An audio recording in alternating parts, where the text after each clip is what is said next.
Action Collective to take a stand against Julia Gillard's visit to tell her that we're out here to demand equal rights for LGBTI people and for refugees. So we've got a number of speakers today. I'm going to be co-chairing this rally with Corey Oakley from the Refugee Action Collective.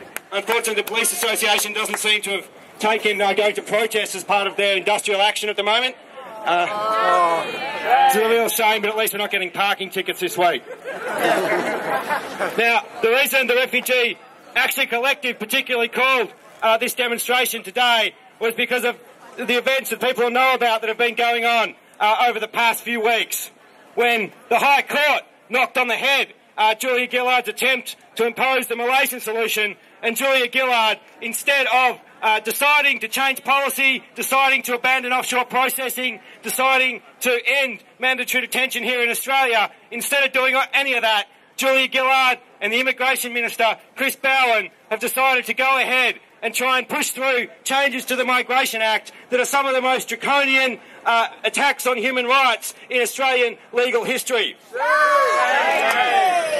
The laws that Gillard is trying to introduce are even more draconian than the changes to the Migration Act introduced by John Howard at the time of the Tampa in 2001.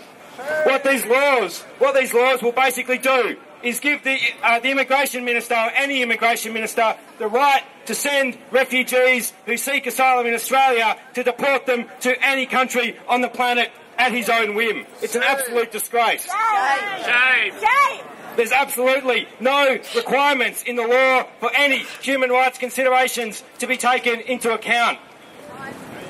The Minister, at best, has to consider the human rights in the countries that refugees might be sent for. It's absolutely shameful, and it's a shameful situation in Australia where it's the Liberal Party and Tony Abbott pontificating in the Parliament about how they stand for human rights more than people in the Liberal Party. It's absolutely outrageous.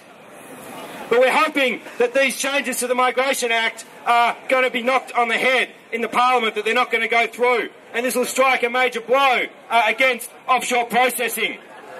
But the shame of it is that actually offshore processing is not the only problem with Australia's detention system.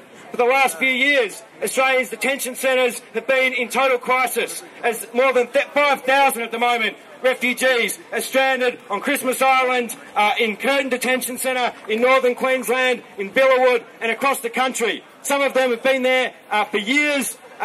Many minors are detained in these detention centres. So what the Refugee Action Collective stands for is not only an end to offshore processing, but an end to mandatory detention altogether.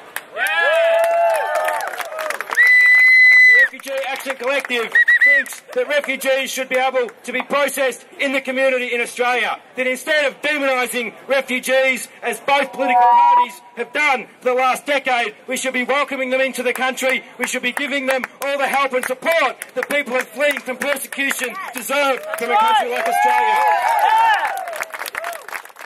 Free refugees! Free refugees! Free refugees! Free refugees! Free refugees! Free refugees! Free the refugees! Free refugees! Free the refugees! Free the refugees! Hi, I'd just like to make a bit of a thing about tomorrow is Julia Gillard's birthday. And I'm here to tell her, instead of getting a designer dog, I'm here to give her a hat. Because I think that is what is seriously missing from her, is a heart. The compassion of any human being is missing from her. And I'm here to give her a heart. I think she needs one.